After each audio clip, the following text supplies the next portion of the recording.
वाह, क्या एपिसोड था यार। सच में क्या एपिसोड था। देखो ना, एपिसोड की शुरुआत ही इतनी ज्यादा इंटेंस है कि आप पॉपकॉर्न का पैकेट खोलना ही भूल जाओगे। कल्पना करो मेरे साथ, अपनी आंखें बंद करो और सोचो। झनक बैठी है अपने उस छोटे से प्यारे से कमरे में, जहां उसकी उम्मीदें और सपने दोनों रहते हैं। उसकी आंखों में एक छोटी सी उम्मीद की चमक है, लेकिन उसके दिल में वो डर भी है जो हर उस लड़की को होता है जब उसके सपने समाज और परिवार की बेड़ियों में जकड़े हुए लगते हैं। उसके हाथ में फ़ोन है, लेकिन उस फ़ोन में जान नहीं है। उसकी उम्मीदें अटक गई हैं, कहीं फंसी हुई हैं। वो एक बार फिर, एक और बार ऋषि को कॉल करती है। अरे, ऋषि तो उसका लाइफलाइन है ना। वो लड़की अंदर से चीख रही है, चिल्ला रही है, भैया प्लीज़, बस एक सिग्नेचर, मेरे एडमिशन फॉर्म के लिए, मेरे सपनों के लिए, मेरी ज़िंदगी के लिए। लेकिन क्या होता है, फ़ोन उठता है और दूसरी तरफ से आवाज़ आती है ऋषि की। वो ऋषि जो बेचारा खुद अपने ही कन्फ्यूजन, अपनी ही जिम्मेदारियों के जाल में ऐसा फंसा हुआ है कि उसे कुछ समझ ही नहीं आ रहा है। वो बस इतना कह देता है, बिजी हूं मैं, और फ़ोन काट देता है। कट। सन्नाटा। हाय राम, कितना कितना क्रूर था वो मोमेंट, कितना बेबस करने वाला। झनक का चेहरा देखा आपने? वो थोड़ा सा कांप जाता है, जैसे किसी ने ठंडे पानी का छींटा मार दिया हो। लेकिन वो लड़की देखो, आंसू नहीं गिरने देती। वो अपनी पलकों को भींच लेती है, उस दर्द को अंदर ही पी जाती है।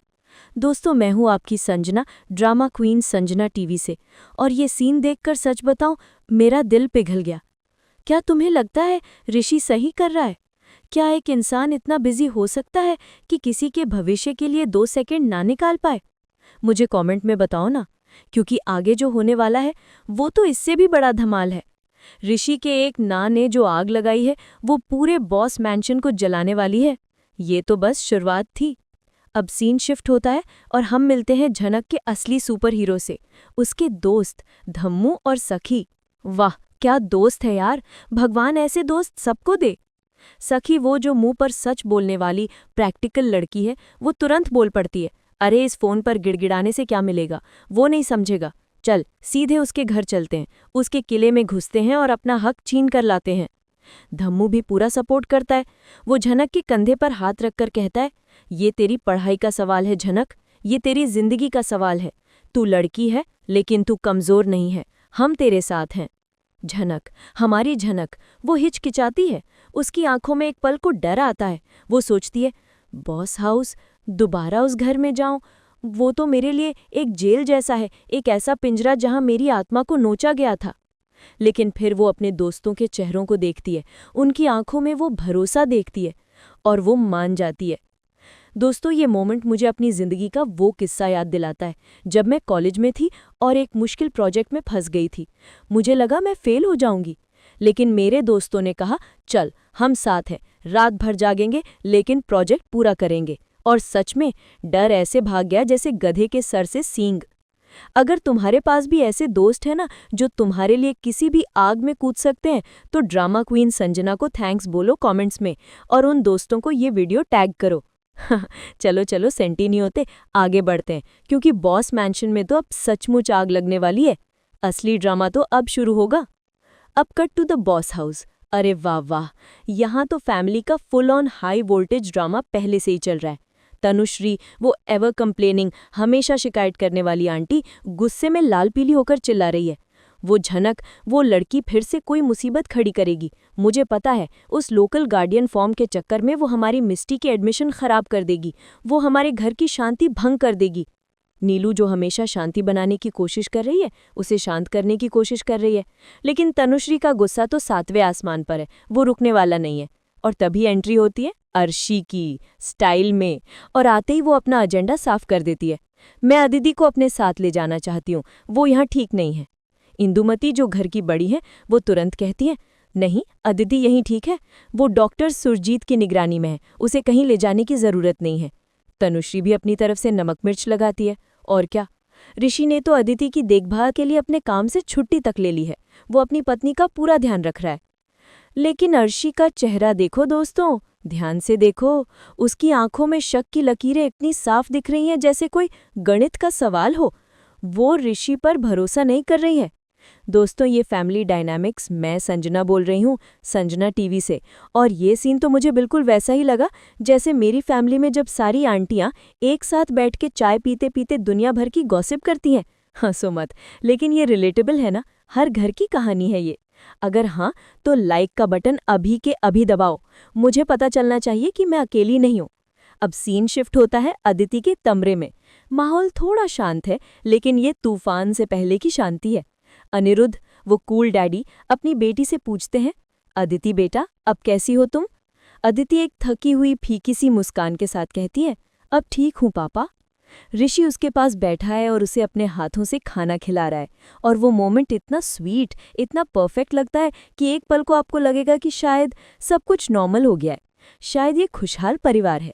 लेकिन ना जीना, इतनी आसानी से शांति कहाँ। अर्शी फिर से एक बम फोड़ती है। वो सीधे ऋषि पर शक करती है, उसकी आंखों में आंखें डालकर कहती है, मुझे तुम पर बिल्कुल भरोसा नहीं होता ऋषि, तुम कुछ तो छुपा रहे हो। अदिति जो बीमार है वो बीच में आकर कहती है, माँ प्लीज, अभी ये सब बातें करने का टाइम नहीं है, मेरी तबीयत ठीक नहीं है। लेकिन हवा में वो जो कड़वाहट है, वो जो नाराजगी है, वो आप महसूस कर सकते हो। दोस्तों, ये इमोशंस का एक कॉकटेल है। इसमें प्यार है, शक है, गुस्सा है, देखभाल है, सब कुछ मिक्स है। क्या लगता है, अर्शी का शक सही है? क्या ऋषि सच में कुछ छुपा रहा है? स्पॉइलर अलर्ट, आगे सब पता चलेगा। ड्रामा क्वीन संजना के चैनल पर ऐसे ही मजेदार ट्विस्ट मिलते रहेंगे। तो भैया, इंतजार किसका कर रहे हो? सब्सक्राइब का बटन दबा ही दो अब। संजना टीवी को अपना प्यार दो। अब देखो फैमिली की बातचीत का टॉपिक कैसे बदलता है। ड्रामा अब दादा भाई पर शिफ्ट हो जाता है। इंदुमती बताती है, दादा भाई तो पेंशन लेने के लिए पुतुल के साथ बाहर गए हैं। अर्शी, जिसे गॉसिप करने का कोई मौका नहीं छोड़ना, वो तुरंत पूछती है, अच्छा, पुतुल का डाइवोर्स हो गया क्या? इंदुमती कहती है, नहीं, अभी तक तो नहीं हुआ है। फिर टॉपिक आता है रिद्धिमान का। अरे वही जो कभी सांझ से प्यार करता था, लेकिन फिर अचानक विदेश चला गया। अर्शी अपना अंदाजा लगाती है, अरे अब तक तो उसने वहां किसी गोरी मैम से शादी कर ली होगी।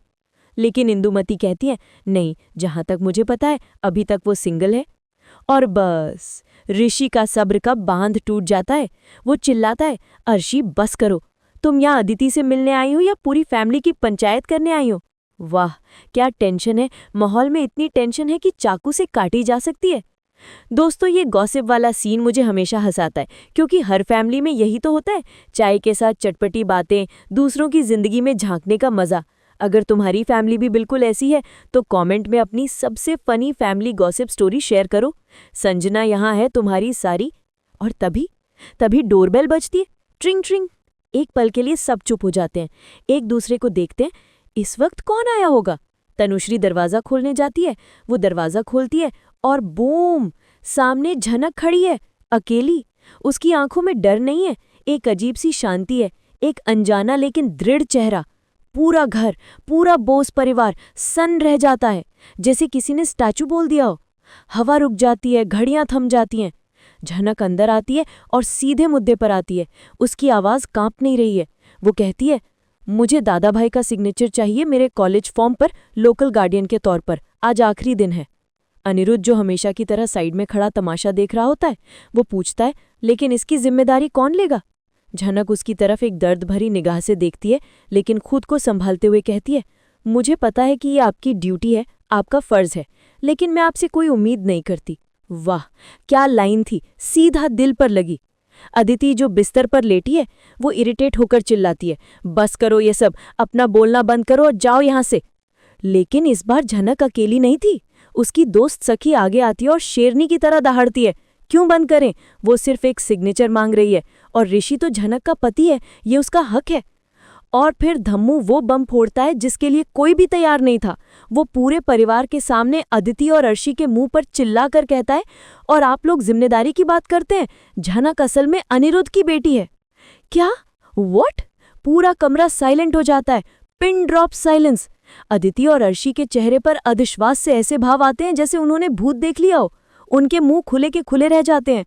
दोस्तों, ये revelation, oh my God, oh my God, मेरा तो सच में मुंह खुला का खुला रह गया था। क्या तुम्हें शौक लगा? सच सच बताओ, कमेंट करो और बताओ कि तुम्हारा पहला रिएक्शन क्या था, क्योंकि ये तो बस शुरुआत है। ड्रामा क्वीन संजना की वीडियोस में ऐसे शॉक्स और धमाके रोज मिलेंगे, यहीं संजना टीवी पर, तो कहीं मत जाना। अब देखो फैमिली की बातचीत का टॉपिक कैसे बदलता है। ड्रामा अब दादा भाई पर शिफ्ट हो जाता है। इंदुमती बताती हैं, दादा भाई तो पेंशन लेने के लिए पुतुल के साथ बाहर गए हैं। अर्शी, जिसे गॉसिप करने का कोई मौका नहीं छोड़ना, वो तुरंत पूछती है, अच्छा पुतुल का डाइवोर्स हो गया क्या? इंदुमती कहती हैं, नहीं अभी तक तो नहीं हुआ है। फिर टॉपिक आता है रिद्धिमान का। अरे वही जो कभी सांझ से प्यार करता था लेकिन फिर अचानक विदेश चला गया। अर्शी अपना अंदाजा लगाती है, अरे अब तक तो उसने वहां किसी गोरी मैम से शादी कर ली होगी। लेकिन इंदुमती कहती है, नहीं जहां तक मुझे पता है अभी तक वो सिंगल है। और बस ऋषि का सब्र का बांध टूट जाता है। वो चिल्लाता है, अर्शी बस करो, तुम यहाँ अदिति से मिलने आई हो या पूरी फैमिली की पंचायत करने आई हो? वाह क्या टेंशन है, माहौल में इतनी टेंशन है कि चाकू से काटी जा सकती है। दोस्तों ये गॉसिप वाला सीन मुझे हमेशा हंसाता है क्योंकि हर फैमिली में यही तो होता है, चाय के साथ चटपटी बातें, दूसरों की जिंदगी में झांकने का मजा। अगर तुम्हारी फैमिली भी बिल्कुल ऐसी है तो कमेंट में अपनी सबसे फनी फैमिली गॉसिप